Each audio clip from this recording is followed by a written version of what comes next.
Vamos con el primer cuadro, por favor. ¿Lo tenemos, Panchito? Vamos. A ver, quítame un ratito el de la hora, por favor, para poder ver. Entre marzo y mayo, voy a leer brevemente lo que dice acá. Entre marzo y mayo, el precio del cobre se contrajo por menores expectativas de crecimiento mundial, conflicto Ucrania-Rusia y confinamientos en China, apreciación del dólar y aumento de inventarios. Mi estimado Juan, me gustaría que explique exactamente de qué se trata este cuadro. Ya, mira, si aprecias el cuadro, en junio del año 2010, que es donde empieza el análisis, en junio del año 2010, más o menos el precio de la libra en dólares era aproximadamente $3 por libra americana, ¿no? $3 por libra americana. Luego, entre octubre y febrero del año 2011 hubo un pico, bajó hasta octubre del 2015, fines del 2015, se situó por más o menos $2 la libra. Y luego, en febrero, marzo del 2020, cuando empieza la pandemia, el precio del cobre más o menos era $2,3 por libra. Ahí empezó. Debido a la escasez que generó la pandemia por el confinamiento y todo lo demás, el precio empezó a subir.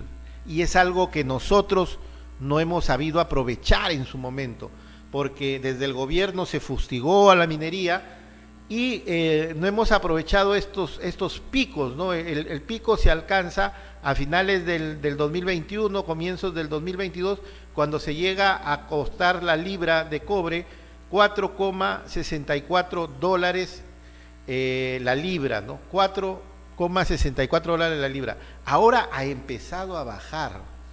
La última cotización que muestra el Banco Central es del 16 de junio, donde había bajado de 4.64 a 4.13. 4.13 en el cuadro, dentro del cuadro, ya. Última cotización. A 4.13. Ya lo veía, ¿no? 16 de junio. 16 de junio. Entonces, ha empezado a bajar. Que lo más seguro va a seguir bajando. ¿Por qué ha empezado a bajar? Por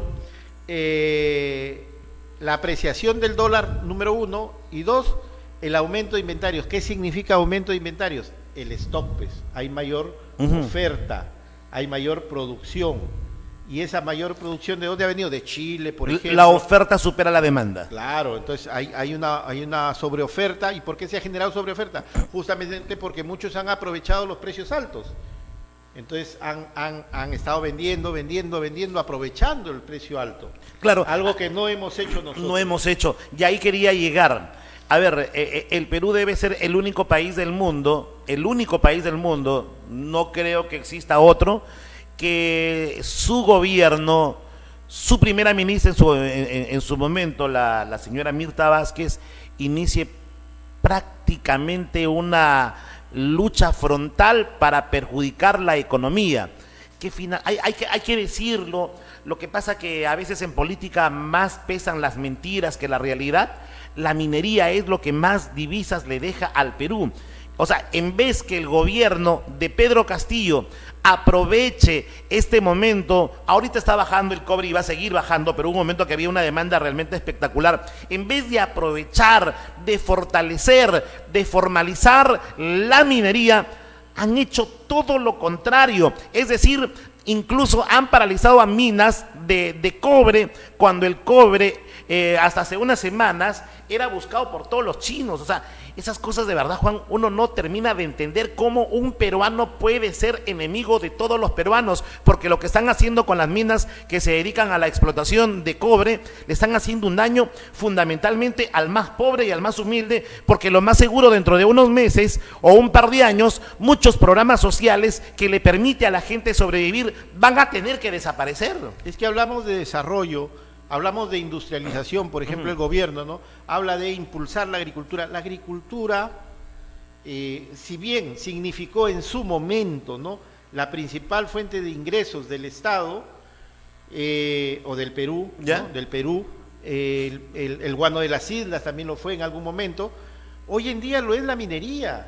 Lo que se debe hacer es una minería responsable. Claro. ¿no? Esa es otra cosa. Que esa es otra cosa. Decir que exista una minería responsable como en Chile y Canadá es distinto a tener que empezar desde el gobierno a petardear absolutamente a la minería formal. A fustigar. O a levantar a la gente generándole una serie de expectativas. ¿No? Alentar de alguna manera todos estos conflictos sociales que se están generando en las mineras, ¿no? Eso es gravísimo, ¿no? Desde el mismo gobierno no puedes alentar eso, pues el gobierno tiene que ser, es cierto, te puedes sentar a conversar todo lo que quieras, pero cuando se trata de poner orden, tiene que ser fuerte, ¿no? Tienes que demostrar que eres capaz de poner ese orden, porque si no, pues... Claro, pero el problema es que en el una vez ya pues y otra, claro, y pero otra. en el tema del Perú el desorden lo propicia el propio gobierno, el mismo gobierno, generando una serie de expectativas, especialmente a las comunidades campesinas que están a los alrededores de los campamentos mineros, y eso, repetimos, solo se da en el Perú. Ahora, a ver, la información que yo tengo es que el cobre va a seguir bajando porque parece ser, por ejemplo, que para hacer cables de electricidad van a dejar de usar el cobre y más bien van a usar el aluminio, que definitivamente es más barato. ¿Tú qué información manejas sobre todo esto? Mira, lo que está sucediendo es de que en China el crecimiento, tanto en China como en Estados Unidos, se ha detenido, que son las dos principales economías en el mundo, ¿no? Estamos hablando del mundo industrializado, que son los que más usan el cobre, ¿no? Entonces, al detenerse el crecimiento de estas economías, lógicamente que la demanda por cobre baja, ¿no? Y al bajar la demanda se genera una sobreoferta y el precio... Claro, pero el tema del aluminio, porque yo estaba leyendo un artículo, dice, el cobre va a tener que bajar de precio porque en el mundo empiezan a usar el aluminio, que es mucho más barato que el cobre. Y es algo que a nosotros no nos conviene. No nos conviene, porque pues. nosotros somos productores de cobre, no de aluminio. No de aluminio. Eso va a generar un grave problema. Es que lógicamente las economías tienen que buscar productos alternativos, ¿no? Cuando el precio de un producto empieza a subir en demasía. Entonces el precio empieza a subir en demasía, entonces ¿qué hago? Busco un producto alternativo que me permita seguir produciendo sin incrementar mayormente mis costos, ¿no?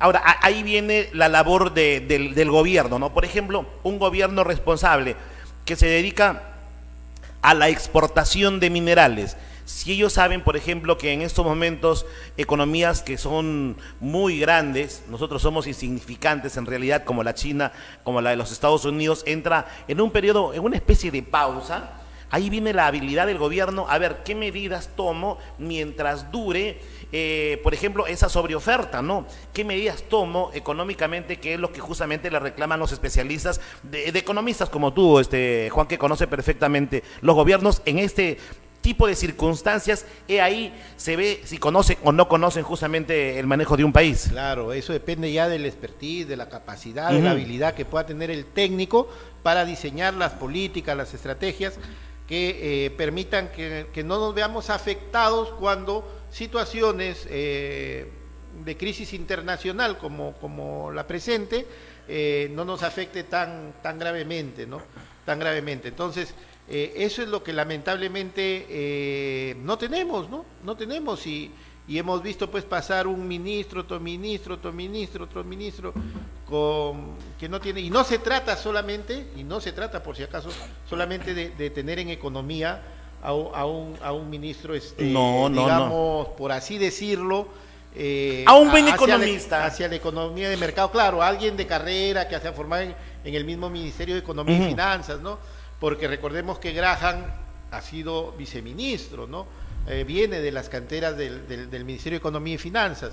Entonces, no es solamente eso, sino está el Ministerio de Minería, Minas, el de Vivienda, de Construcción, ¿no? Que son los principales motores e impulsores de la inversión pública. Juan, justamente es lo que siempre se habla, de los manejos responsables, de un manejo económico responsable, el trabajo articulado. O sea, el Ministerio de Economía no puede trabajar aislado de estos ministerios. No. Si no existe esa articulación, que no la hay lamentablemente en este gobierno, más allá de lo que sabe Graham, porque es un tipo muy capaz en temas de economía, pero lo que vemos en este gobierno es el trabajo desarticulado entre los sectores, por ejemplo, que tienen que ver justamente con la construcción, con la minería y todo eso, ¿no? Está muy presionado, Graham.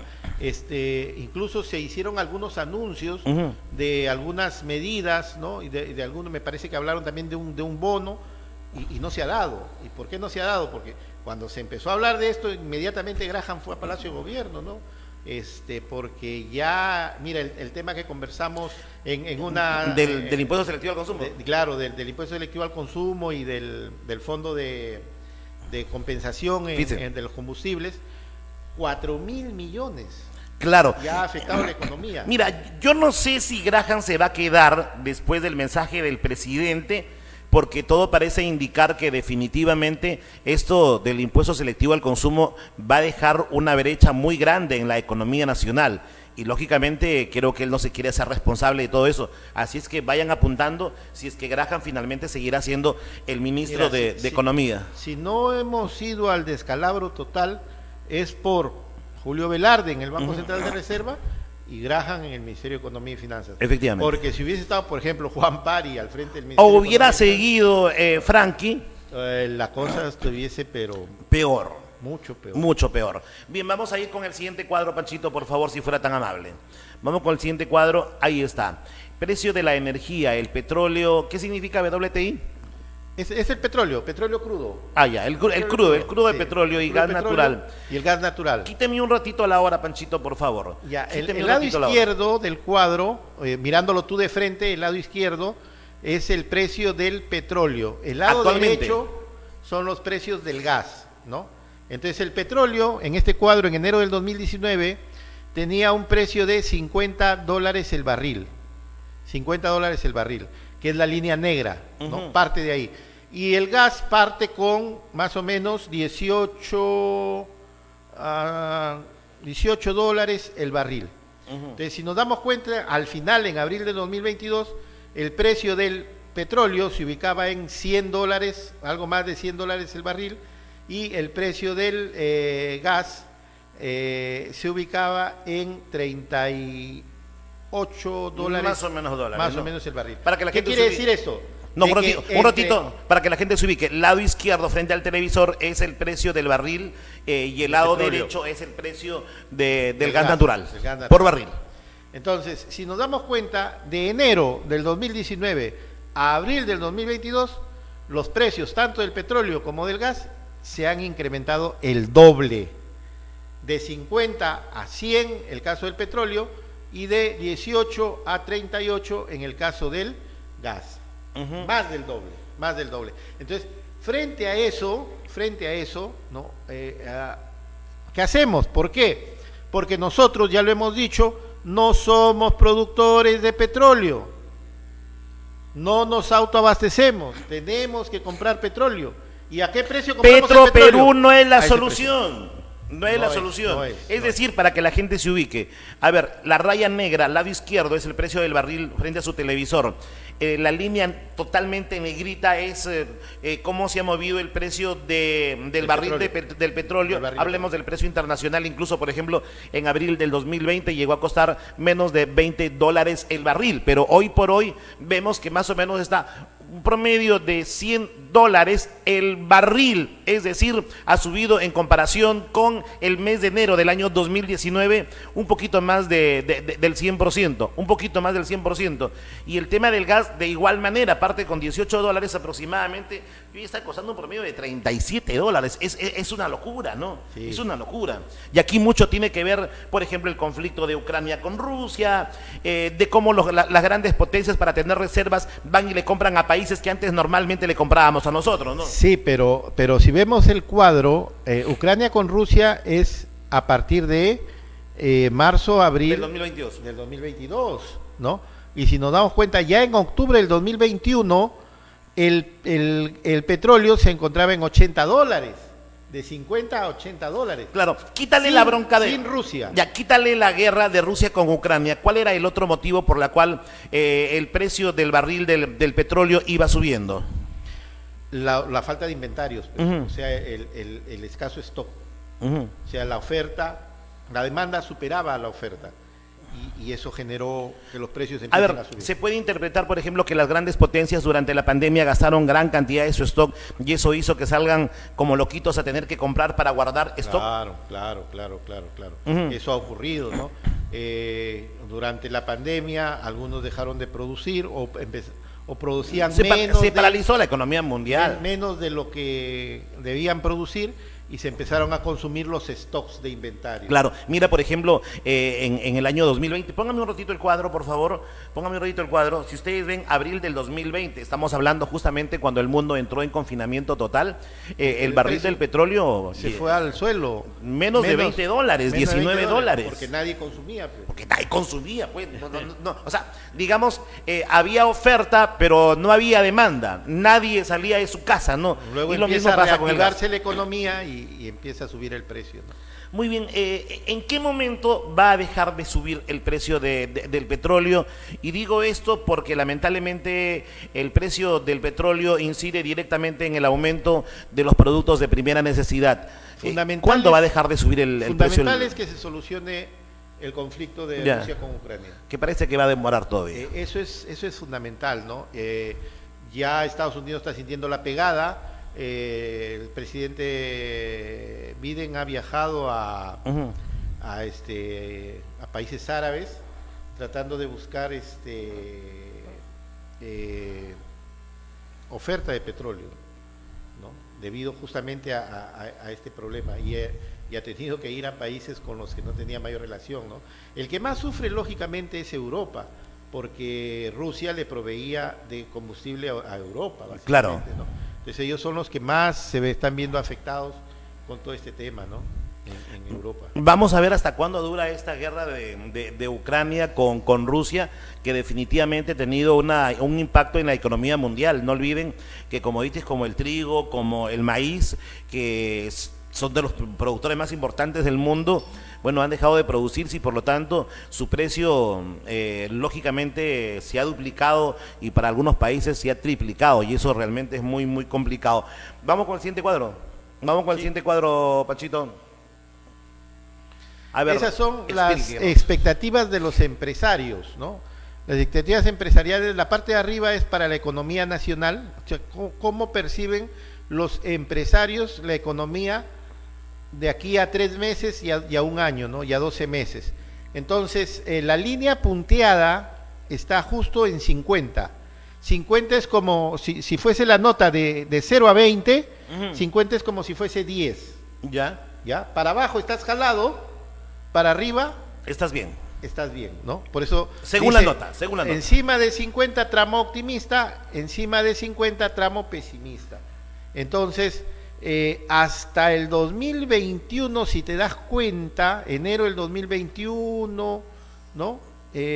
Marzo, abril, en mayo empieza la bajada del 2021. ¿Por qué? ¿Qué tiene que ver con el tema electoral? Efectivamente. Entonces, desde ahí ya hemos tenido una visión por parte de los empresarios negativa hacia el futuro de nuestra economía, ¿no?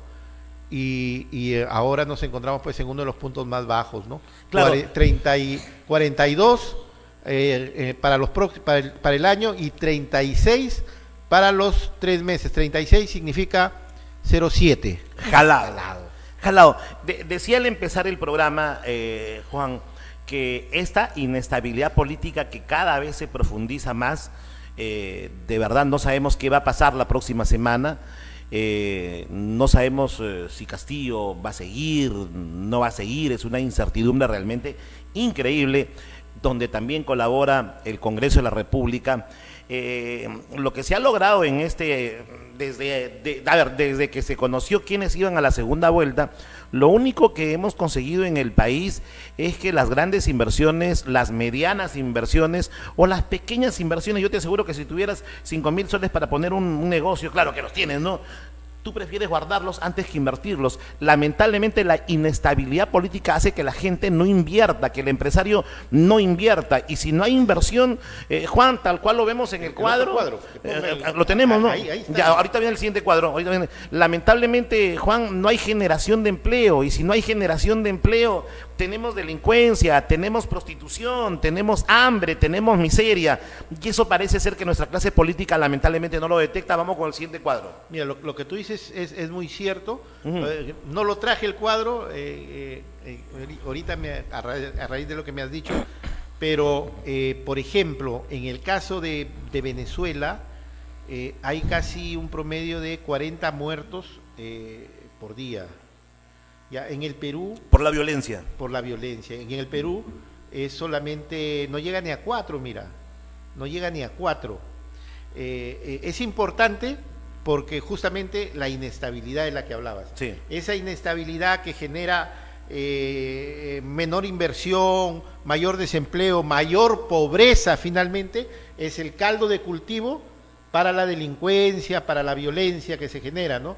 Entonces, justamente es en estos países donde la inestabilidad política, la inestabilidad económica ha alcanzado unos niveles superlativos, donde se genera la mayor cantidad de muertos por diarios, ¿no?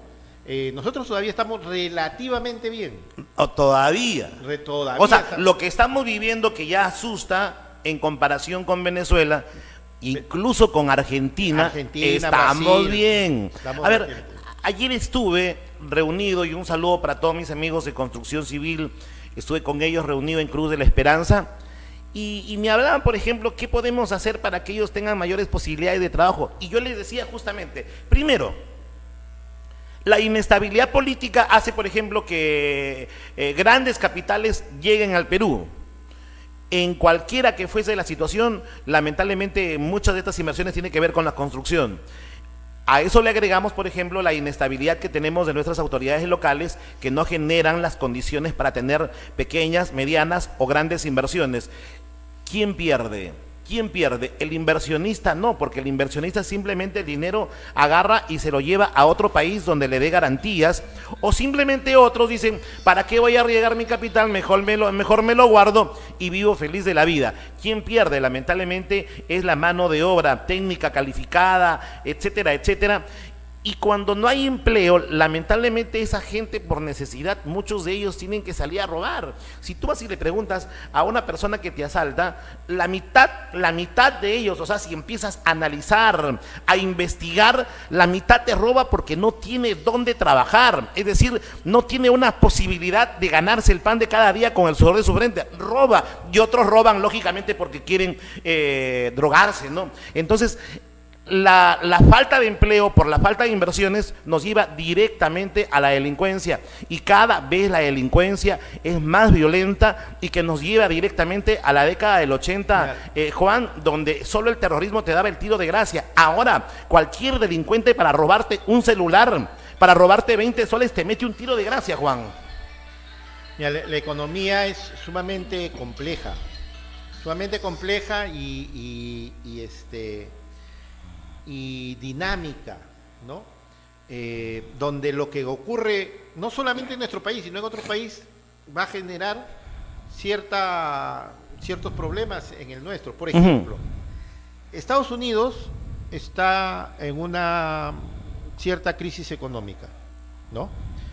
El dólar se está cayendo. Entonces, ¿qué es lo que hace la FED, que es el Banco Central, como si fuese el Banco Central acá? Allá se llama Reserva Federal. La Reserva Federal ha anunciado ya el incremento de las tasas de interés de referencia. Entonces, al aumentar la tasa de interés de referencia, los bancos van a aumentar sus tasas de interés en Estados Unidos. Entonces, ¿por qué los capitales extranjeros venían, por ejemplo, al Perú? Porque acá las tasas de interés eran más atractivas que en su país. Pero ¿qué pasa si las tasas de interés en Estados Unidos suben?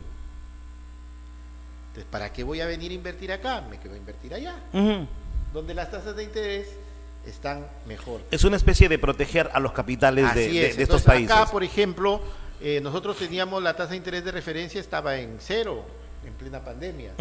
Ha ido subiendo paulatinamente medio punto, ¿no? Cada mes, ya en el último año, ya ahorita ha llegado al 6% anual. las tasas de interés. ¿Para qué? Para evitar, esa es una medida para evitar la inflación. Está subiendo progresivamente, 0,5, 1%, 1.5, 2%. Está subiendo el 0,5% anual la tasa de interés y está alcanzando niveles que no teníamos desde hace muchísimos años atrás, ¿no? Las tasas de interés, y eso lógicamente, ¿para qué? Para evitar justamente que las personas se endeuden, generen una mayor demanda producto de ese endeudamiento y los precios continúen en una espiral de crecimiento. La economía es sumamente compleja y es dinámica, ¿no? Muy bien, vamos con un cuadro más rapidito, por favor, Panchito. Siguiente cuadro. A ver, explíquenos de qué se trata esto, Juan. Es la inversión privada, cómo ha venido evolucionando. Tenemos el 2019, 2020, 2021, 2022. Entonces, el 2020, la inversión privada, lo de verde es la inversión privada total, lo de amarillo es el sector minero, el azul son los otros sectores, o el celeste los otros sectores. Entonces, si vemos el 2019, la inversión privada total creció 4,5%. ¿Cuál fue el principal motor?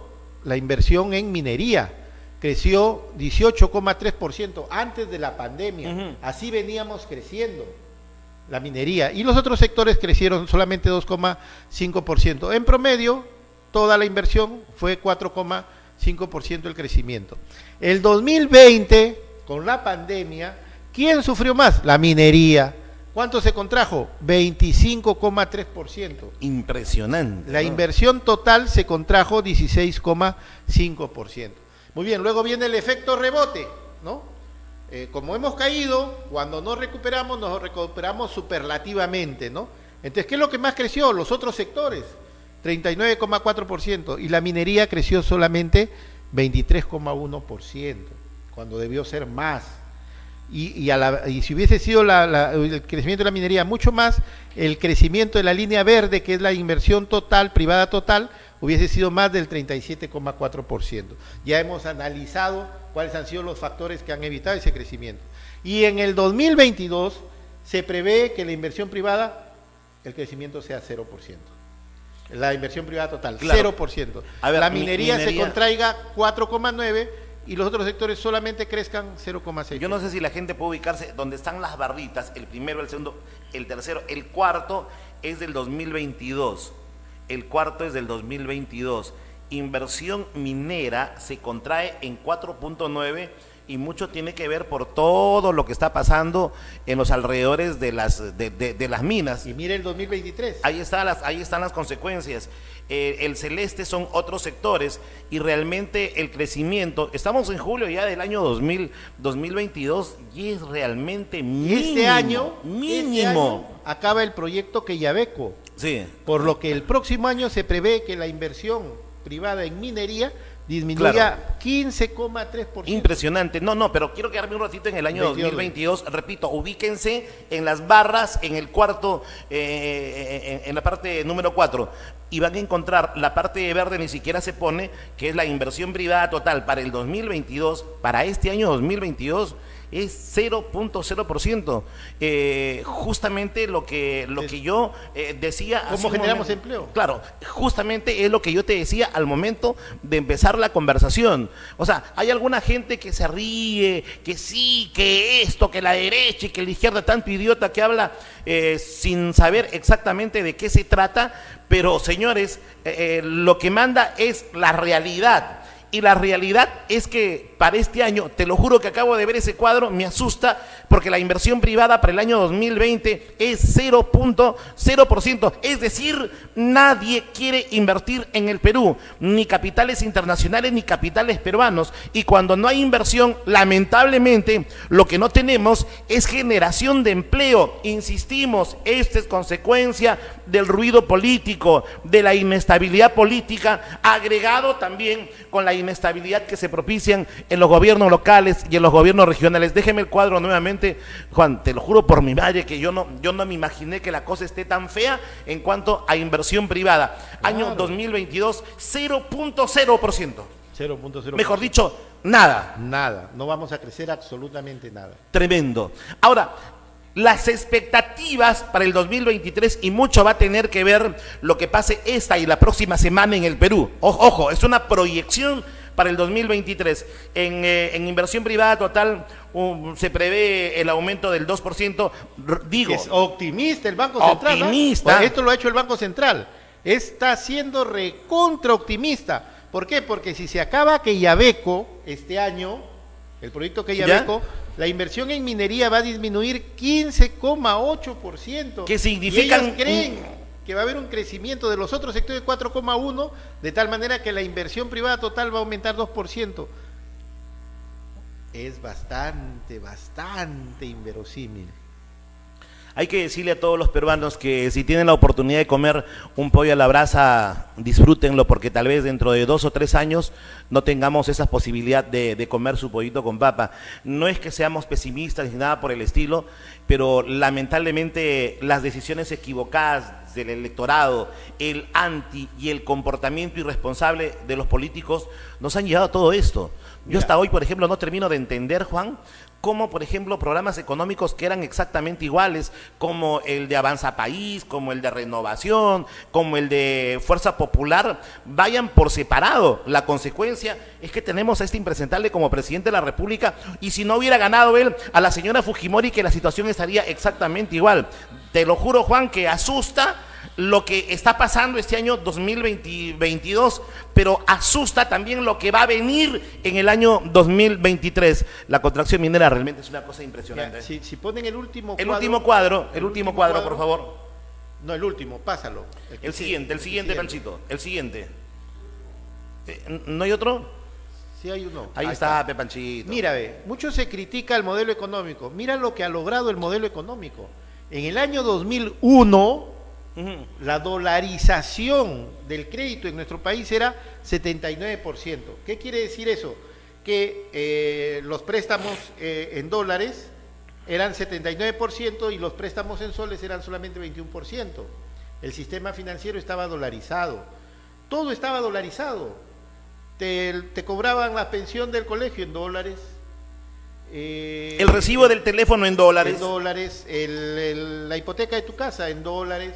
¿No? Entonces, nuestra economía estaba fuertemente dolarizada. Estábamos tan igual como Ecuador o tan igual como Argentina, ¿no? Un tremendo problema. El 2001 estábamos recontra bien, Ecuador estaba en una crisis realmente terrible, por eso luego dolarizan la economía. Así es. Y mira cómo nos fuimos deshaciendo de la dolarización hasta llegar en el 2021 al 21,1% de operaciones en dólares y casi el 80% en soles. O sea, se ha volteado la tortilla.